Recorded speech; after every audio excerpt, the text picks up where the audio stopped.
Tahukah Anda apakah itu pencemaran tanah? Pencemaran tanah adalah keadaan di mana dimasukkannya zat makhluk hidup atau komponen lain oleh kegiatan manusia, sehingga menyebabkan turunnya kualitas dari tanah, sehingga tanah tidak dapat memenuhi kapasitasnya dalam ekosistem, yaitu sebagai media tumbuh tanaman ataupun peranan tanah lainnya dalam ekosistem. Berikut ini adalah kondisi pencemaran tanah akibat sampah di daerah Tondo. Bisa kita lihat bersama, ini adalah kondisi di 3 titik pembuangan sampah di daerah Tondo yang kami jumpai. Dari ketiga titik pembuangan sampah yang kami jumpai, bisa dilihat kondisinya di mana volume sampahnya sangatlah banyak dan berserakan di sekitaran tempat sampah yang telah disediakan.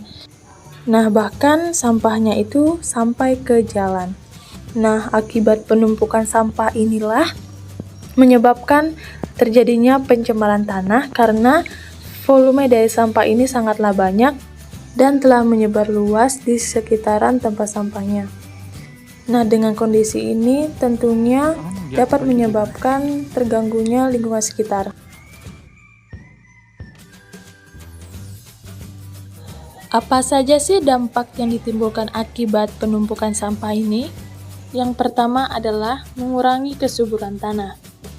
Tumpukan sampah dalam jangka waktu lama menyebabkan pencemaran tanah yang dapat mengurangi kesuburan tanah. Akibatnya, tumbuhan di sekitar bisa mati karena zat kimia yang terkandung dalam sampah.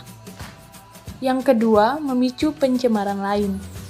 Selain mengakibatkan pencemaran tanah, tumpukan sampah juga berdampak pada pencemaran udara dan air yang diakibatkan dari pembakaran sampah, dan tumpukan sampah akan mengakibatkan terhambatnya proses air tanah. Selanjutnya, yang ketiga, mengganggu aktivitas masyarakat sekitar. Adanya tumpukan sampah dapat mengganggu aktivitas masyarakat, seperti pada pengguna jalan, karena tumpukan sampah tersebut dapat menimbulkan bau yang tidak sedap, dan juga sampah-sampah tersebut berserakan hingga di permukaan jalan. Selanjutnya, keempat, menimbulkan berbagai macam penyakit. Tumpukan sampah yang berserakan dapat mengundang berbagai jenis bakteri, virus, dan parasit. Akibatnya dapat menimbulkan berbagai penyakit seperti penyakit tetanus, hepatitis A, cacingan, demam berdarah, keracunan makanan, infeksi kulit, trakoma, dan lainnya. Nah, bagaimana sih cara menanggulangi dampak dari penumpukan sampah ini? Hal pertama yang dilakukan adalah pisahkan sampah sesuai jenisnya, yaitu sampah organik dan sampah anorganik. Pemisahan ini dilakukan agar bisa mengumpulkan bahan-bahan yang masih bisa dimanfaatkan kembali. Sampah organik bisa diolah menjadi pupuk, sedangkan sampah anorganik bisa didaur ulang menjadi produk kerajinan tangan seperti tas, vas bunga, dan masih banyak lagi.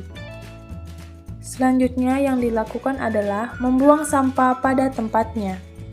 Membuang sampah pada tempatnya mungkin terlihat seperti hal yang sepele, namun manfaatnya sangatlah besar untuk mengurangi pencemaran dan membuat lingkungan bersih dan indah.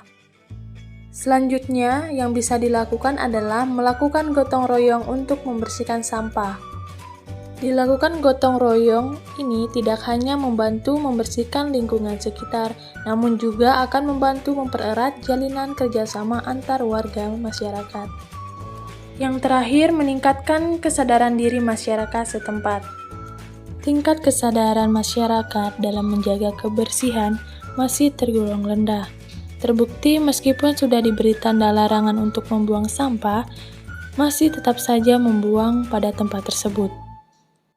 Kepedulian terhadap lingkungan seharusnya sudah diajarkan sejak usia dini. Kepedulian kita terhadap sampah harus dimulai dari kita sendiri sebelum mengajak orang lain. Cobalah mengoptimalkan fungsi tempat sampah di sekitaran kita dan sadar bahwa kebersihan bukan hanya tugas para petugas kebersihan, melainkan juga menjadi tanggung jawab kita bersama.